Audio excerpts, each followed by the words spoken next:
السلام علیکم ورحمۃ اللہ وبرکاتہ۔ آپ کا استقبال ہے غوث شیخ ٹی وی یوٹیوب چینل میں۔ آپ حضرات کی خدمت میں ایک درخواست ہے کہ جو لوگ ابھی تک ہمارے اس چینل کو سبسکرائب نہیں کیے تو اسلامی معلومات، اصلاحی بیانات اور دینی مسائل کے جاننے کے لیے سب سے پہلے ہمارے اس چینل کو سبسکرائب کریں اور ثواب کی نیت سے دوسروں کو شیئر کرے اور ہماری ہمت افزائی کے لیے لائک اور کامنٹ ضرور کرے، اور قابل توجہ باتوں کی طرف ہمارے پرسنل نمبر 7386436842 پر نشاندہی کریں۔ جزاکم اللہ احسن الجزا۔ قابل احترام معزز سامعین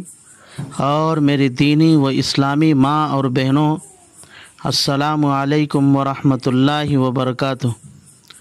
پچھلی تقریر میں رئیس المفسرین حضرت عبداللہ ابن عباس رضی اللہ تعالی عنہما کی ایک روایت سے معلوم ہوا کہ عاشورے کا روزہ صرف ایک رکھنا ہے، کیونکہ رسول اللہ صلی اللہ علیہ وسلم عاشورے کا روزہ صرف 10 محرم کو ایک ہی روزہ رکھا تھا، جیسا کہ مسلم شریف کی روایت میں ہے۔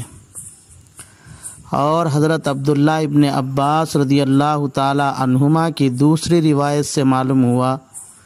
کہ عاشورہ کا روزہ 2 رکھنا ہے، کیونکہ آپ صلی اللہ علیہ وسلم نے عاشورے کا روزہ اپنی امت کو محرم کی 9ویں تاریخ اور 10ویں تاریخ کو، یا محرم کی 10ویں تاریخ اور 11ویں تاریخ کو 2 روزے رکھنے کا حکم دیا ہے، جیسا کہ ترمذی شریف میں ہے۔ ابن رجب حنبلی علیہ الرحمہ، حافظ ابن حجر علیہ الرحمہ اور مسند احمد کے واو کے ساتھ بیان کردہ حضرت عبداللہ ابن عباس رضی اللہ تعالی عنہما کی روایت سے معلوم ہوا کہ عاشورے کے روزے 3 رکھنا ہے، 9 محرم، 10 محرم اور 11 محرم کو، جیسے ابن رجب حنبلی، حافظ ابن حجر اور مسند احمد کے واو کے ساتھ بیان کردہ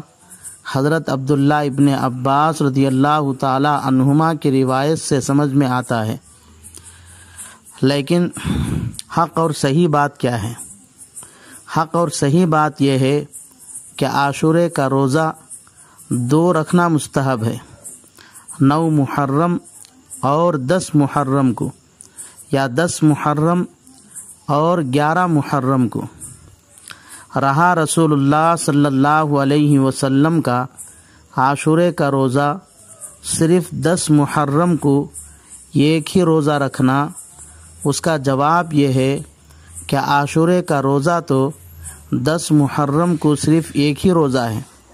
البتہ 9 محرم یا 11 محرم کا روزہ یہودیوں کی مخالفت کے لیے ہے، اور رسول اللہ صلی اللہ علیہ وسلم کو جب معلوم ہوا کہ 10 محرم کو یہودی بھی روزہ رکھتے ہیں تو آپ صلی اللہ علیہ وسلم نے خود اگلے سال ان کی مخالفت میں 10 محرم کے ساتھ 9 محرم کو بھی روزہ رکھنے کا ارادہ ظاہر فرمایا۔ اگر آپ صلی اللہ علیہ وسلم اگلے سال عاشورہ تک حیات ہوتے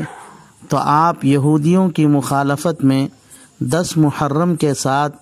9 محرم کا بھی ضرور روزہ رکھتے، لیکن اگلے سال عاشورہ سے پہلے ہی آپ صلی اللہ علیہ وسلم کی وفات ہو گئی۔ اسی لیے حضرت عبداللہ ابن عباس رضی اللہ تعالی عنہما نے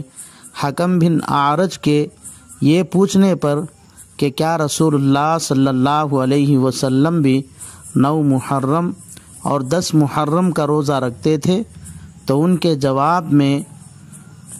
آپ صلی اللہ علیہ وسلم کے ارادے ہی کو عمل کا درجہ دیتے ہوئے حضرت عبداللہ ابن عباس رضی اللہ تعالی عنہما نے ہاں کہا۔ نیز رسول اللہ صلی اللہ علیہ وسلم نے خود امت کو یہودیوں کی مخالفت کرنے کا حکم دیا ہے۔ یہاں ایک سوال یہ ہے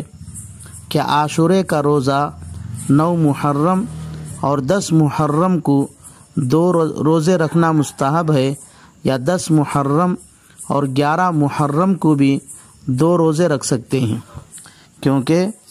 حضرت عبداللہ ابن عباس رضی اللہ تعالی عنہما کی اس روایت سے جو امام مسلم نے بیان کیا ہے یہ معلوم ہوتا ہے کہ آپ صلی اللہ علیہ وسلم نے 10 محرم کے ساتھ 9 محرم کو روزہ رکھنے کا ارادہ ظاہر کیا تھا، تو آپ صلی اللہ علیہ وسلم کی اتباع میں آپ کی امت کو بھی 10 محرم کے ساتھ 9 محرم ہی کا روزہ رکھنا چاہیے۔ 10 محرم کے ساتھ 9 محرم کو روزہ رکھے بغیر 11 محرم کو روزہ رکھنا بظاہر آپ کے ارادے کے خلاف معلوم ہوتا ہے۔ اس کا جواب یہ ہے کہ عاشورے کا روزہ رکھنے میں اصل مقصد یہودیوں کی مخالفت ہے، کیونکہ یہودی صرف 10 محرم کا ایک ہی روزہ رکھتے تھے، تو ان کی مخالفت میں 2 روزے رکھنا ہے، چاہے 10 محرم کے ساتھ ایک دن پہلے 9 محرم کا روزہ رکھے یا 10 محرم کے ساتھ ایک دن بعد 11 محرم کا روزہ رکھے، کیونکہ دونوں صورتوں میں یہودیوں کی مخالفت ہو جاتی ہے۔ نیز حضرت عبداللہ ابن عباس رضی اللہ تعالی عنہما ہی کی روایت جو مسند احمد، طحاوی، بیہقی اور بزار وغیرہ میں محمد بن ابی لیلہ سے مروی ہے، صاف وضاحت ہے۔ آپ صلی اللہ علیہ وسلم نے فرمایا عاشورے کا روزہ رکھو اور اس میں یہودیوں کی مخالفت کرو، ایک دن پہلے روزہ رکھو یا ایک دن بعد۔ بغیر عذر کے عاشورے کا روزہ صرف 10 محرم کو ایک ہی روزہ رکھنا مکروہ تنزیہی ہے،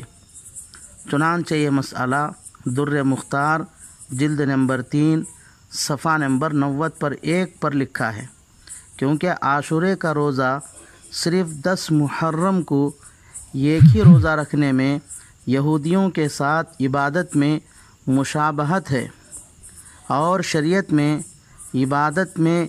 یہودیوں کی مشابہت اختیار کرنا پسندیدہ نہیں ہے۔ اسی لیے رسول اللہ صلی اللہ علیہ وسلم نے یہودیوں کی مخالفت کرنے کا حکم دیا ہے۔